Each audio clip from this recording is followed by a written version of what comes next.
Vintage classes में आपका स्वागत है। आज के क्लास में हम लोग उत्तर भारत के विशाल मैदान के अंतर्गत विशाल मैदान के प्रादेशिक विभाजन के संबंध में पढ़ेंगे। इसके पिछले क्लास में हम लोगों ने उत्तर भारत के विशाल मैदान का जो संरचनात्मक विभाजन था उसके संबंध में पढ़ा था, और आज के क्लास में क्षेत्रीय विशेषताओं के आधार पर जो विभाजन किया गया है उत्तर भारत के विशाल मैदान का, उसके संबंध में आज हम लोग पढ़ेंगे। देखिए, क्षेत्रीय विशेषताओं के आधार पर उत्तर भारत के विशाल मैदान को ये 6 भागों में विभाजित किया गया है।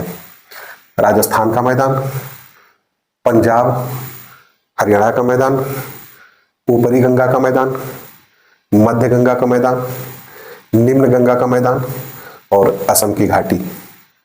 ठीक है, इन 6 भागों में विभाजित किया गया है। इसको भी हम लोग 2 क्लास में पढ़ेंगे क्योंकि बहुत लंबा हो जाएगा, इसलिए आज के क्लास में हम लोग राजस्थान के मैदान एवं पंजाब के मैदान की विशेषताओं के संबंध में पढ़ेंगे। तो सबसे पहले हम लोग राजस्थान के मैदान की ओर चलते हैं। देखिए, राजस्थान के मैदान का जो विस्तार है वो अरावली पर्वत है।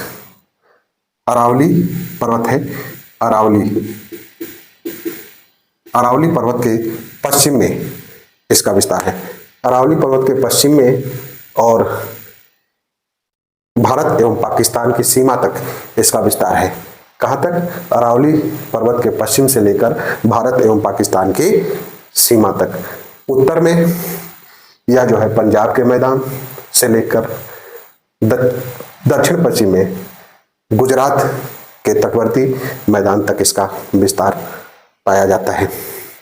देखिए, इस राजस्थान के मैदान को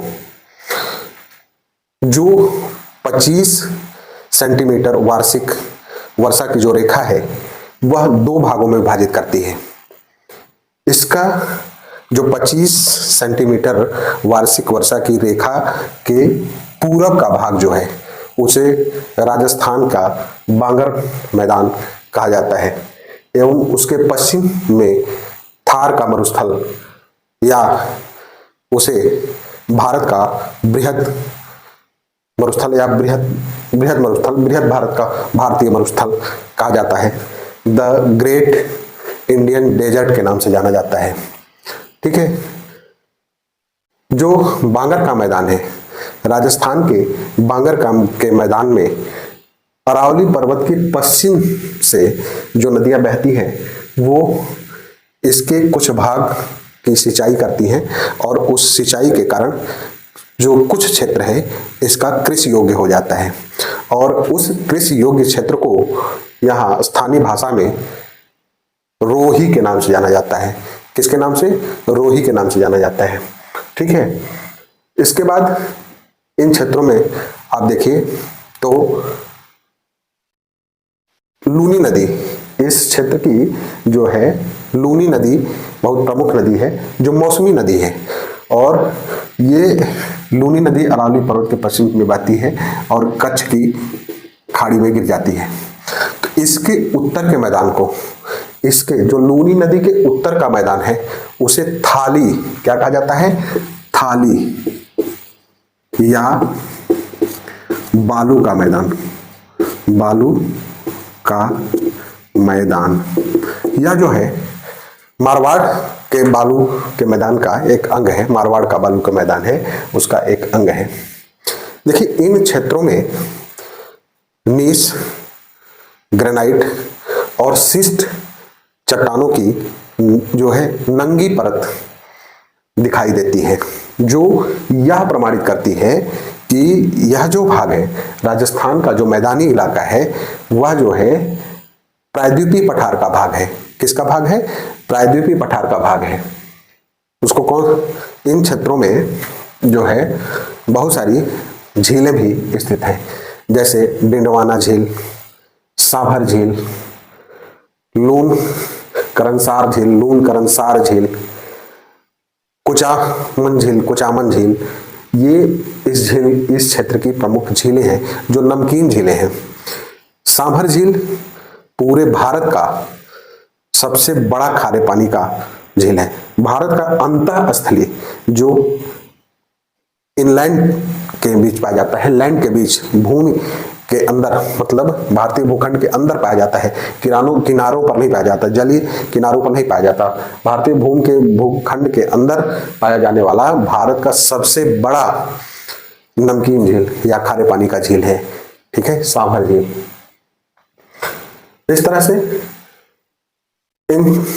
यह जो है राजस्थान के मैदान की विशेषता है। इसके ठीक ऊपर पंजाब का मैदान है, ठीक है, पंजाब का मैदान। पंजाब का मैदान की जो पूर्वी सीमा है वो यमुना नदी द्वारा निर्धारित होती है। यह जो मैदान है, पंजाब का जो मैदान है, वो सतलज और यमुना के बीच विभाजक का काम करती है। सतलज और यमुना के बीच विभाजक का काम करती है ये। इसका जो विस्तार है हरियाणा, पंजाब और दिल्ली के क्षेत्र में पाया जाता है। इस क्षेत्र में सतलज, ब्यास और रावी इस क्षेत्र की प्रमुख नदियां हैं। सरस्वती नदी, प्राचीन काल में सरस्वती नदी भी यहाँ बहती थी, लेकिन वह क्या है, अब लुप्त हो चुकी है समय के साथ। इसकी जो उत्तर से दक्षिण लंबाई है वो 640 किलोमीटर। कितना? उत्तर से दक्षिण लंबाई इसकी कितनी है? 640 किलोमीटर, 40 किमी। और पूर्व से पश्चिम इसकी चौड़ाई है 300 किमी, ठीक है। यह भी बांगर के मैदानी क्षेत्र इसमें पाए जाते हैं। ज्यादातर अधिक मात्रा में बांगर का मैदान पाया जाता है, लेकिन जो ये नदियां हैं वो कछार को काट के जो है नदियों के किनारे वाले भाग में यहाँ कुछ खादर मैदान का भी निर्माण करती हैं। उस खादर मैदान को स्थानीय भाषा में वेट कहा जाता है। क्या कहा जाता है? वेट, ठीक है। और ये जो नदियां हैं वो उसके किनारे को काटकर, नदियां जो हैं किनारे को काटकर एक जो है ब्लफ का निर्माण करती हैं। और ब्लफ मतलब एक कगार जो बहुत ऊंची नहीं, कम ही, लेकिन पहाड़ी नुमा आकृति बनाती है। उसे स्थानीय भाषा में धाया कहा जाता है। क्या कहा जाता है? धाया। जो कगार है उसे क्या कहा जाता है? धाया कहा जाता है। इसकी विशेषता है, इसकी सबसे प्रमुख विशेषताएं इसमें पाई जाने वाले दोआब हैं। इन क्षेत्रों में पाए जाने वाले दोआब हैं। जो पंचनद है उसमें दोआब का निर्माण करती हैं। दोआब किसे कहते हैं? दोआब, दो नदियों के बीच के भाग को दोआब कहा जाता है। अर्थात जैसे ये नदी है, एक नदी ये आई, एक नदी ये आई, ठीक है, ये बीच का जो भाग है क्या है? ये दोआब है। इसको हम लोग यहाँ हमने ये बना के रखा है कि इसको समझ जाएंगे और रखने में भी आसानी होगी। क्योंकि यदि हम यह रखते हैं कि सतलज और ब्यास के बीच कौन सा दोआब पाया जाता है, ब्यास और रावी के बीच कौन सा दोआब पाया जाता है, तो इसको रखना आसान नहीं है। रटेंगे फिर भूल जाएंगे, लेकिन इस तरह से चित्र बना के बार बार प्रैक्टिस कर लेंगे तो उससे क्या हो जाएगा कि वो चीज याद हो जाएगी। तो यहाँ देखिए, सतलज और ब्यास के बीच जो दोआब पाया जाता है उसे बिष्ट दोआब के नाम से जाना जाता है। सतलज और ब्यास के बीच जो पाया जाता है उसे बिष्ट दोआब के नाम से जाना जाता है। ब्यास और रावी के बीच बारी दोआब पाया जाता है।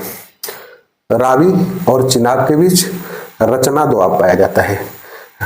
चिनाब और झेलम के बीच छाज या चाज, इस क्षेत्र के दोआब का नाम क्या है? छाज या छाज, चिनाब और झेलम के बीच, ठीक है। और झेलम से सिंधु के बीच जो दोआब पाया जाता है उसे सिंधु सागर दोआब के नाम से जाना जाता है। ये जो दोआब क्षेत्र है ना, बहुत ही उपजाऊ क्षेत्र है, ठीक है। यहाँ उत्पादकता, प्रति हेक्टेयर उत्पादकता बहुत अधिक होती है।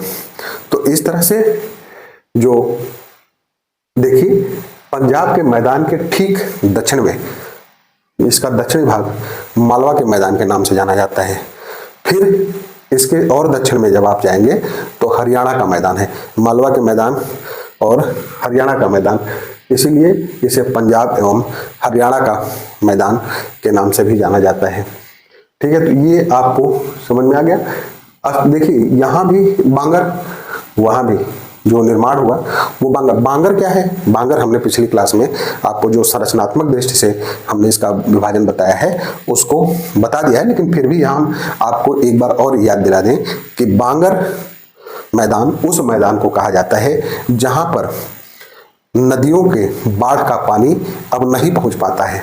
जैसे और जहां खादर भूमि उसको कहते हैं जहां पर प्रतिवर्ष हर वर्ष जो है नदियां अपना तलछट बिछाती हैं, नदियों का पानी पहुंचता है।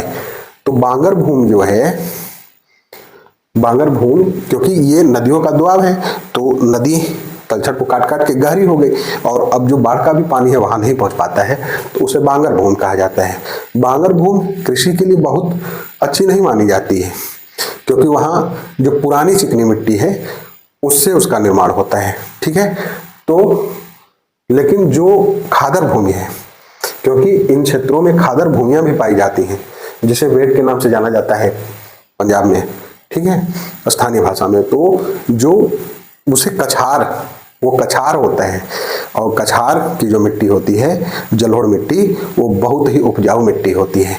ठीक, तो इस तरह से पंजाब में आप कृषि आंकड़े को भी देखिए तो वहाँ जो है उत्पादकता, प्रति हेक्टेयर उत्पादकता बहुत अधिक मात्रा में होती है। तो इस तरह से आज की क्लास में हम लोगों ने राजस्थान एवं पंजाब के मैदान की विशेषताओं के संबंध में पढ़ा। आगे हम लोग ऊपरी गंगा, मध्य गंगा, असम, निम्न गंगा के मैदान के संबंध में अगले क्लास में पढ़ेंगे।